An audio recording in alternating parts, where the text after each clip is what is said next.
Magandang umaga mga kalapatids, Kuya Toy Beats para magbigay ng update dito sa Ideal Union Slope mga kalapatids. Ngayong araw na to, kahapon, dinalaro yung mga kalapate, nirelease ng umaga, nandito na sila, galing sila Nagoya. Hindi ko alam kung ilang kilometers mga kalapatids yung pinagtosan. Bali, yung unang training nila, 2 times na 20 kilometers. Tapos pangatlo, binigla sila sa Nagoya. Andito sila oh. Kadapo dito sa may ano. Ang ugali kasi nito mga to, hindi kagad pumapasok pero pagkahapon at malayo yung pinanggalingan nila, papasok agad. Ngayon kasi yung kasama ko kung ako sana masusunod, hindi ko sana bababara ng pagkain. Gugutumin ko para bumaba kagad. Ito sila oh. Yan, galing Nagoya. Kaya pala may naglilinis ako dun sa Flyers Loop mga kalapatids yan, no? May pa isa-isang, kasi nilagyan namin ng clip ring na kulay puti. So, mare-recognize mo kagad kung sino yung mga nagsisidating. Kanina habang naglilinis ako, meron akong naririnig na parang may nag-iikot na kalapate. So, nung tinignan ko, meron ng tatlo sa loob na may white ring. Tapos lumabas ako dahil meron pa yung anino ba, nakikita mo yung ano ng anino nila pag natatapat sa init. Yung kaya lumabas ako, ito nakita ko sila oh. So malalaman natin kung anong oras pinakawalan yung mga kalapate. Alos kompleto sila oh. Bali, kung di ako nagkakamali, itong binatcher ni Kuya Toy Beats dito sa Ideal Union Slope, nasa 50 kalapate. Bibilangin natin mamaya pagpasok nila kung ilan. Kasi wala akong pasok kahapon. Kahapon kinarga to eh. Maaring kaninang umaga lang pinakawalan. Ayan oh. Nagoya, kung pinakawalan ng alas 6 to, anong oras pa lang ngayon? Wala pang alas 9. Pag alas 9 pa lang ang time check natin. So titignan natin kung hindi pa natin alam kung anong oras pinakawalan. Ayan o. Titignan ko nga muna sa relo yung oras mga kalapatids, ang arrival nila para kukumputin natin kung gaano ka kung ilang oras silang nilipad yung Nagoya to Osaka. Sabi ng matanda, walang bumalik ni isa. Hindi niya alam siguro na kala niya kagabi pa pinakawalan.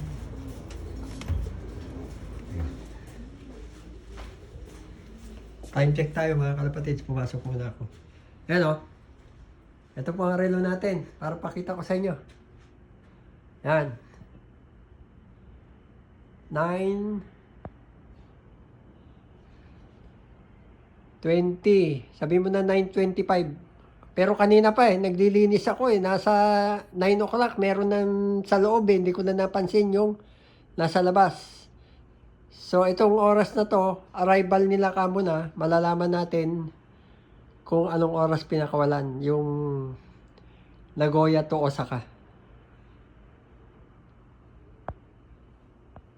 So labas ulit tayo mga kalapatids para tignan yung mga kalapati.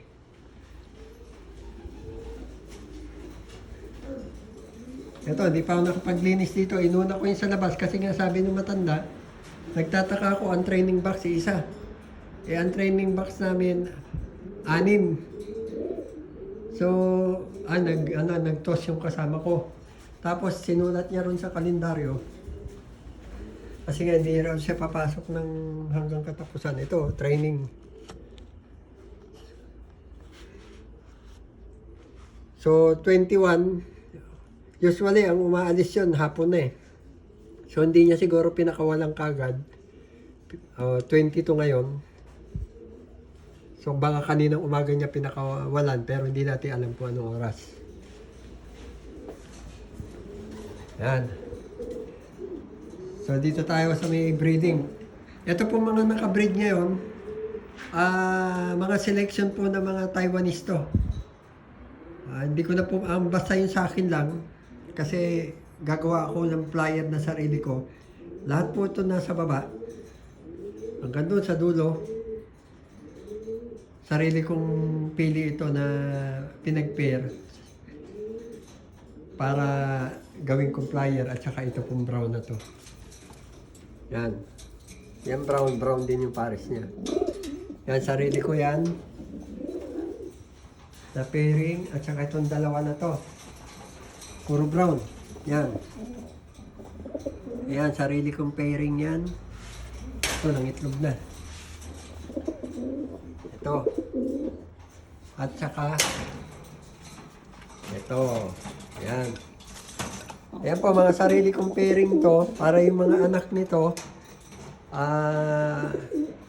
tuturuan ko at gagawin flyer kasi nga nandito yung kasama ko na may, nagte-training siya kasi ang may lisensya at titignan natin kung may ibubuga itong mga pili ko kasi nung nakaraan yung mga napili ko binibili ni Mr. Hayashi, pinapaanak niya, nagcha-champion naman yung mga anak.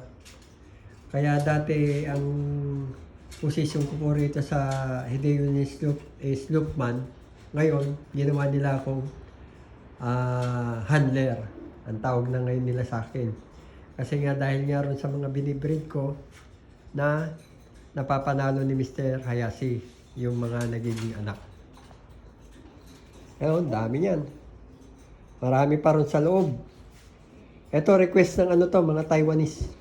Yung ibon nga pala namin na mga quinarantin na dinala ng Singapore, dinaan ng Singapore papuntang Taiwan. 10 days pala sila ron sa Singapore. Pero maganda yung quarantine po ng Singapore. 4 na malalaking kwarto na pwedeng maligo, lumipad yung mga kalapati. Tapos siguro hiniwalay nila yung babae at lalaki. So ngayon, pag bumiyahe sila pagtapos ng 10 days, ibinyahe po sila ng Taiwan. Ganun din. Sinin nila yung picture ng mga kalapate, si Mr. Hideo-nin, kay Amo. Ganun din. Malaking kulungan, 4 na kulungan din na malalaki. Parang viewing, malalaki. Parang yung dito sa amin eh. Tapos doon kinulong yung mga kalapate, doon sila nag-quarantine.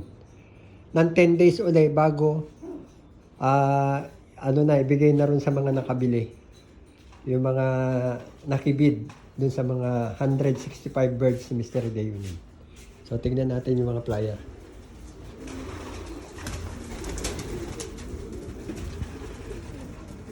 Yan, ay nakasarap. Ayan sila oh. Bababaan na.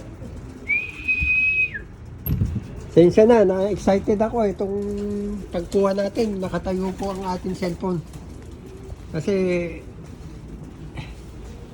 nabigla tayo, bigla na lang nagdatingan yung mga kalapate, pagkagan nyo na lang. Kasi pag nagbablog ako, nakahiga po ang ating cellphone. Yan oh. Yan. Nasubukan nyo na pag nagoya. Isang grupo sila ya. Pero meron lang na unang pa isa-isa. Tapos ito, napansin ko grupo. Yan mga yan. Pumasok na iba. Nakakatuwa rin yung alaga mo ba first time na inilayo o nagbalikan. Pero hindi natin alam kung kumpleto yung 50 ibon. Malalaman pala natin mamayang hapon yun. At bibilangin po natin. So tignan natin sila sa loob ng kulungan mga kalapatids. Buti na lang, nalinis ko na yung isang pinto ng flyer. Dito na ako sa kabila. Napansin ko lang na may umiikot na kalapati, hindi naman ako nagpakawala. So, nagdatingan na sila. Hindi ko na alam po ilang kilometers mga kalapatids ang Nagoya to Osaka. Unang toss nila sa malayo. ang 20 kilometers nila na to is 2 times lang. Pero pag pumupunta kami sa quarantine office, 5 kilometers, dinadala namin sila. Gutom tong mga to. Yan sila, oh. Yuhu! Balikan na itong mga alaga ko. Oh. Galingan nyo, ha. Kasi ang mag-e-entry nito, yung kasama ko po, dahil siya ang member. Ayan, oh. Oh. Yan sila, oh. Gutom. Buti na lang, nakalinis na ako rito. Ayan, oh. Ano kaya? Ano na kaya to? 50 na? Meron pa na sa labas, mamaya tayo magbilang. Yan naman, may mga inuman na yan, pinagpe-pair yan. Pagka-pair na, ilalabas. Hindi natin alam kung pang motivation dahil yung kasama ko ang ano dyan. Namamahala dyan, pero ako naman ang naglilinis at nagpapakain. Siya lang ang nagpakana ng ganyan.